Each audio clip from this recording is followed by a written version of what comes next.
President Biden will assess what he said in a moment, but before that, Israel has said it's disappointed with President Biden's comments that the U.S. will not supply heavy weapons that could be used in a major assault on Rafah in the Gaza Strip. Israel's ambassador to the United Nations, Gilad Erdan, said any pressure on Israel was interpreted by its enemies as something that gave them hope.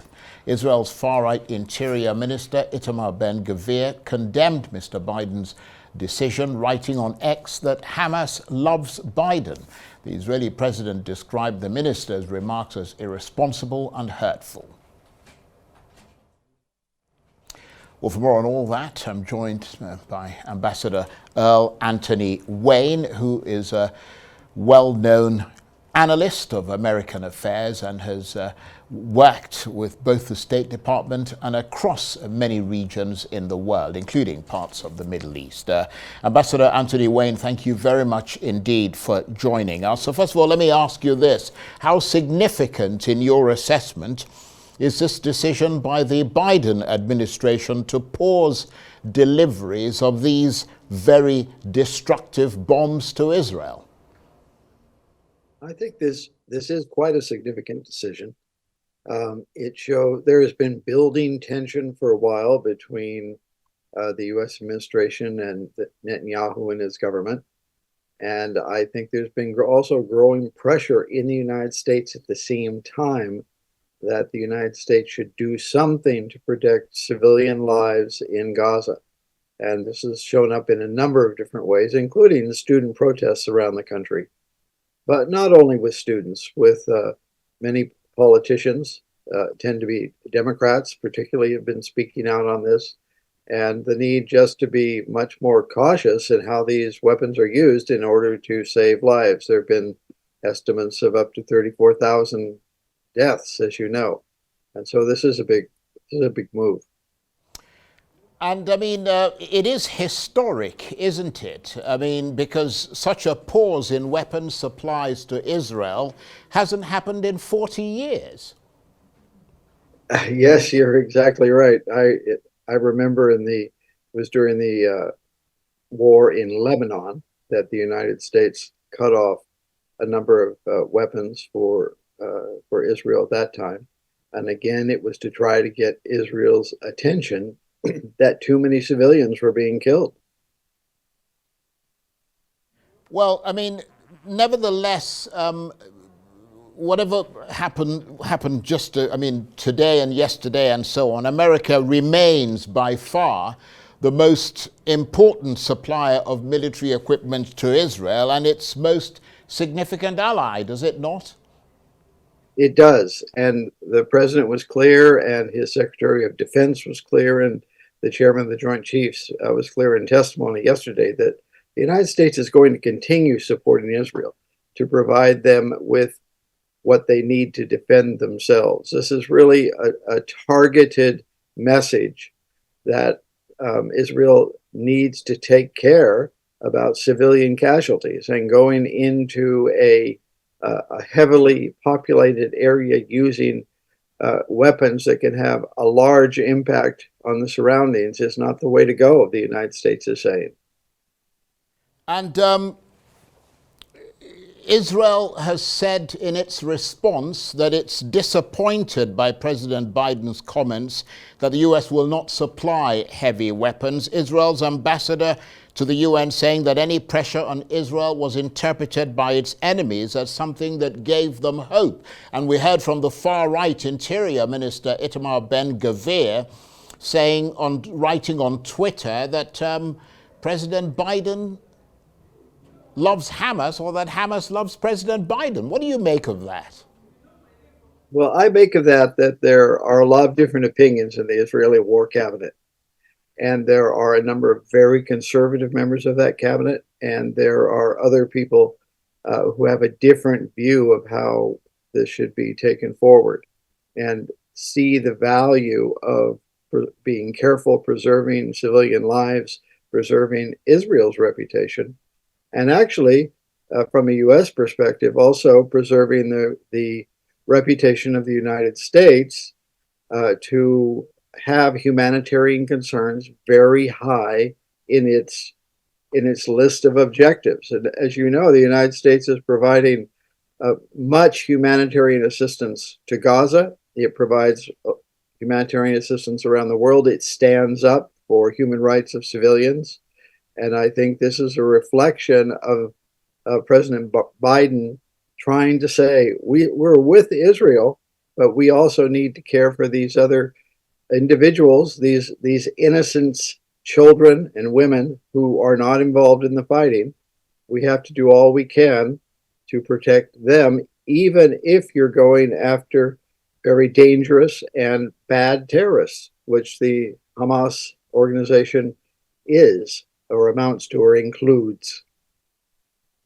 And Ambassador Wayne, what is your assessment of the reaction in Washington, where you are, to President Biden's decision to suspend that delivery of heavy weapons to Israel? I understand the Republicans have accused Mr.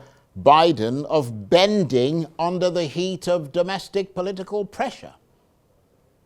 Well, they have, and yesterday a number of Republicans, senators, were giving the Secretary of Defense and the Chairman of the Joint Chiefs of Staff a severe grilling over these reports, and arguing that we, as the United States, needed to stand firmly with Israel. Clearly, President Biden and the administration are trying to draw a line of distinction here, saying we are fully with Israel, but that doesn't mean we need to agree with every tactic that they decide to use to pursue their objectives. This has been the subject of a lot of private discussion over recent weeks. And this, of course, is going on while there are still very intense efforts to try to get to a ceasefire agreement. The United States working with Qatar and Egypt, trying to help bridge what would be an agreement between Hamas and Israel. As you know, the director of the CIA, Bill Burns, has been in the Middle East trying to facilitate these negotiations. He just left Cairo this morning and is coming back to the United States, I understand. So there's a very intense effort to get to that agreement also at the same time here.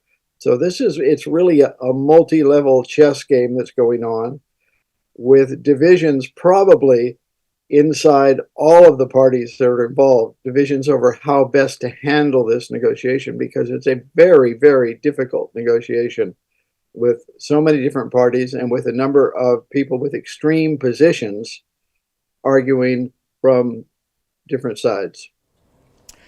And this decision, Ambassador Wayne, by the Americans not to supply heavy weapons, what implications do you think that might have on Israel's capacity to prosecute its war in Gaza? Well, I think it will lead Israel to consider some other tactics that it might have to take to pursue this war if it wants to go forward. But that will be subject to, I think, ongoing discussions. This is a point of disagreement right now between the U.S. government and the Israeli government, but I think there will continue to be very serious discussions about ways to move forward, both in the search for peace and in the effort to identify and find Hamas terrorists and to increase the pressure on them to agree to an acceptable ceasefire. And I understand that there'll be a number of back and forths in order to get to a position that is acceptable to both sides. And I think it's hard to say right now because we're in the middle of a very, very difficult negotiation.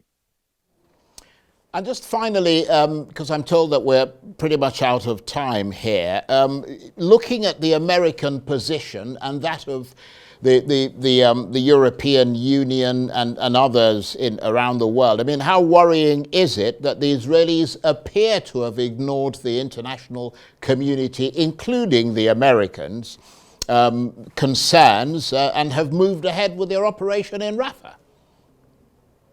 Well, I think in the long run, it is concerning for Israel and Israel's status in the world. And they need to consider that as they are plotting their next steps and planning their next steps. And as you know, there are a number of serious divisions within Israel over these tactics. There's a serious debate going on about what's the best way to get the hostages out. And so they're having really serious debates within their government as well.